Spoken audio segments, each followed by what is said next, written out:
तो इधर आपको मध्य प्रदेश लिए चलते हैं। जीतू पटवारी इस वक्त बोल रहे हैं।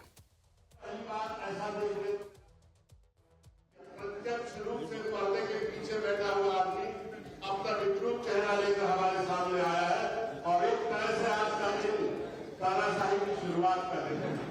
मैं माननीय प्रदेश कांग्रेस कमेटी के अध्यक्ष जीतू पटवारी जी से निवेदन करूंगा कि आज की पत्रकार वार्ता की शुरुआत करें। आदरणीय उपस्थित सभी पत्रकार बंधुओं, आदरणीय उपस्थित सम्मानित प्रभारी जी, आदरणीय दिग्विजय सिंह साहब, आदरणीय सीएलपी के हमारे लीडर उमंग सिंगार जी, सम्मानित सभी डायस पर बैठे हुए विधायकगण, सभी परिवारजन। मध्य प्रदेश में लगातार भारतीय जनता पार्टी कैसे कलंकित हो प्रदेश, इसको लेकर रात दिन मेहनत करती है। हमने पूरे देश में एक चर्चा है कि वोट चोरी,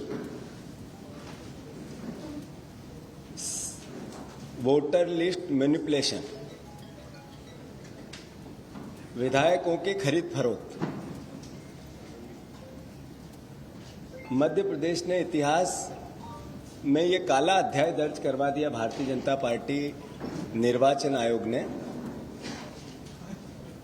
सीट डकैती हो गई। अभी कुछ दिन पहले पूरे देश में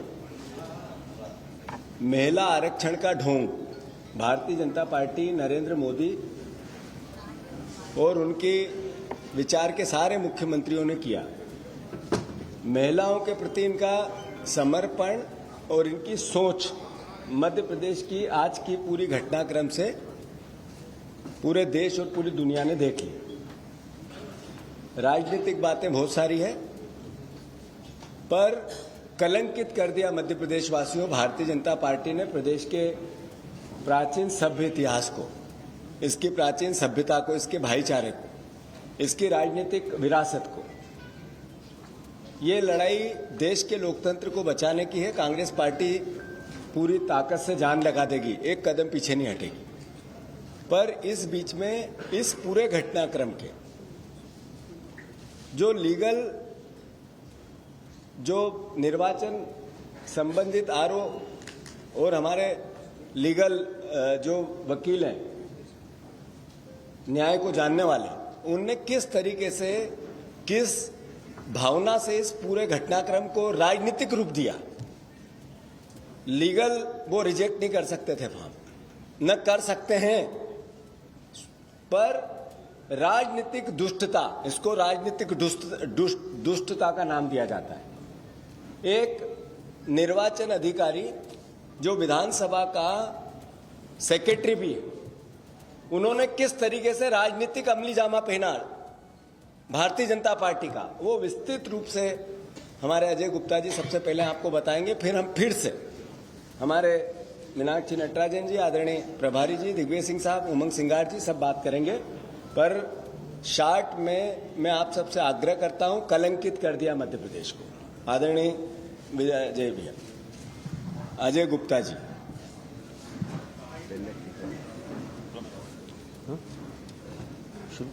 हाँ बिल्कुल। साथियों, ये जो आज ऑर्डर निर्वाचन अधिकारी ने पारित किया है, वो है पूर्णतः अवैधानिक है, असंवैधानिक है। और ये कुछ इस तरह का आदेश है कि जैसे रोड पे चलता हुआ आदमी होता है ना, कि हमने तो थपाड़ा मार दिया, अब जाओ शिकायत करो, जाओ हमारे खिलाफ पुलिस दर्ज करेगी नहीं करेगी, हमने तो अपना काम कर दिया। तो वैसी गुंडागर्दी का आदेश है। ये पूरा आदेश मेरे पास है। उन्होंने सिर्फ एक आधार पर फॉर्म रिजेक्ट किया है, और उनका कहना यह है कि एक हैदराबाद की न्यायालय से सुश्री मीनाक्षी नटराजन जी को एक नोटिस धारा 223 BNSS के अंतर्गत जारी हुआ था, और उसका उन्होंने अपने फॉर्म में और अपने शपथ पत्र में उल्लेख नहीं किया, और इसलिए इसको आपराधिक प्रकरण को छुपाने की संज्ञा देते हुए उन्होंने इस नॉमिनेशन फॉर्म को रिजेक्ट किया, जबकि हमने अपने जवाब में बहुत स्पष्ट तरीके से उनको ये बात लिख के दी थी कि ये जो नोटिस है ये बीएनएसएस की धारा 223 के फर्स्ट प्रोवाइजो के तहत किया गया है, जो प्रोवाइड करता है कि no magistrate shall take cognizance of the offence without giving accused an opportunity of being heard. मैं दावा करता हूं, भोपाल में नेशनल लॉ इंस्टीट्यूट है, वहां के प्रथम वर्ष के छात्र के सामने आप ये प्रावधान रख दीजिए, नोटिस रख दीजिए, अगर 10 में से एक भी अगर ये कह देगा कि आपराधिक प्रकरण की श्रेणी में आता है तो मैं अपनी 32 साल की वकालत छोड़ने को तैयार हूं। ये बीएनएसएस में ये प्रावधान लाया गया है कि जब भी, जैसे हम पुलिस में जाते हैं, हम अपनी कोई रिटन शिकायत देते हैं। एक तरफ भोपाल में प्रेस कॉन्फ्रेंस जयंती नटराजन के नॉमिनेशन रद्द होने के बाद दूसरी तरफ आपने देखा चुनाव आयोग के दरवाजे पर गेट पर पहुंच गए हैं कांग्रेस के पदाधिकारी। जयराम रमेश आपको दिखाई दे रहे थे।